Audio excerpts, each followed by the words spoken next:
Capítulo 6.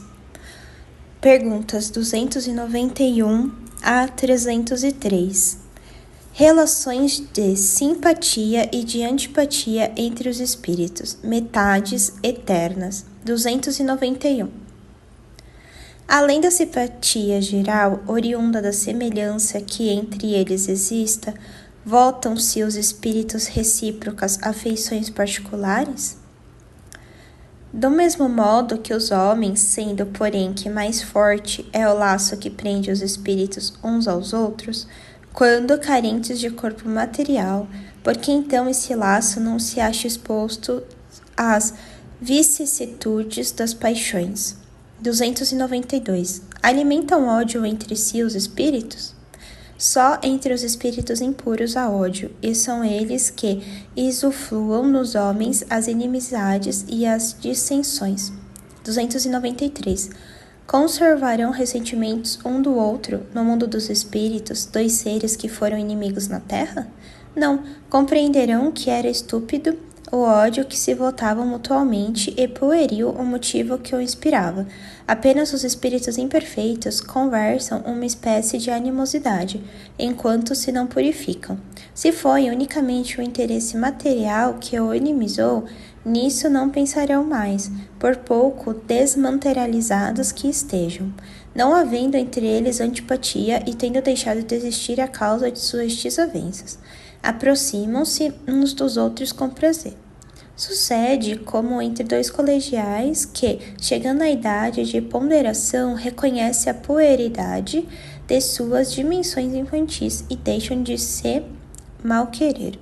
294. A lembrança dos atos maus que dois homens praticaram um contra o outro constitui o obstáculo a que entre eles reine simpatia? Essa lembrança os induz a se afastarem um do outro. 295. Que sentimento anima, depois da morte, aqueles a quem fizemos mal neste mundo? Se são bons, eles vos perdoam, segundo o vosso arrependimento. Se maus, é possível que guardem ressentimento do mal que lhe fizestes e vos persigam até, não raro, em outra existência. Deus pode permitir que assim seja por castigo. 296. São suscetíveis de alterar-se as afeições individuais dos espíritos? Não, por não estarem eles sujeitos a enganar-se. Falta-lhes as máscaras sob os que escondem os hipócritas. Daí vem que, sendo puros, suas afeições são inalteráveis. Suprema felicidade lhe advém do amor que os une. 297. Continua a existir sempre, no mundo dos espíritos, a afeição mútua que dois seres se consagram na terra? Sem dúvida, desde que a originada de verdade a simpatia. Se, porém, nasceu principalmente de causas de ordem física, desaparece com a causa. As afeições entre os espíritos são mais sólidas e duráveis do que na terra, porque não se acham subordinados aos caprichos dos interesses materiais e do amor próprio. 298. As almas que devam unir-se, então, desde suas origens, predestinadas a essa união, e cada um de nós tem, em alguma parte do universo, sua metade, a que fatalmente um dia se reunirá? Não a união particular e fatal de duas almas. A união que há é de todos os espíritos, mas em graus diversos, segundo a categoria que ocupam, isto é, segundo a perfeição que tenham adquirido. Quanto mais perfeitos, tantos mais unidos, da discórdia nascem todos os males dos humanos. Da concórdia resulta a completa felicidade. 299. Em que sentido se deve entender a palavra metade de que alguns espíritos se servem para designar os espíritos simpáticos? A expressão é inexata. Se um espírito fosse metade do outro, separados de dois, estariam ambos incompletos. 300. Se dois espíritos perfeitamente simpáticos se reunirem, ou estarão unidos para todo sempre, ou poderão separar-se e unir-se a outros espíritos?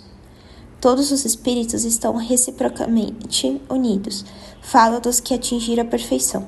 Nas esferas inferiores, desde que um espírito se eleva, já não simpatiza como dantes com os que lhes ficaram abaixo.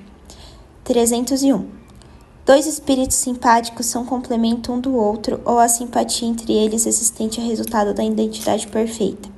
A simpatia que atrai um espírito para o outro resulta da perfeita concordância de seus pendores e instintos. Se um tivesse que completar o outro, perderia sua individualidade. 302. A identidade necessária à existência da simpatia perfeita apenas consiste na analogia dos pensamentos e sentimentos, ou também na uniformidade dos conhecimentos adquiridos, na igualdade dos graus de elevação. 303. Podem tornar-se de futuro simpático espíritos que presentemente não o são? Todos o serão. Um espírito que hoje está numa esfera inferior ascenderá, aperfeiçoando-se a que se acha tal outro espírito. E, ainda mais, depressa se dará o encontro de dois, se o mais elevado, por suportar mal as provas a que esteja submetido, permanecer estacionário. Podem deixar de ser simpático um ao outro dois espíritos que já o sejam? Certamente, se um deles for preguiçoso. A teoria das metades eternas encerra uma simples figura representativa da união de dois espíritos simpáticos.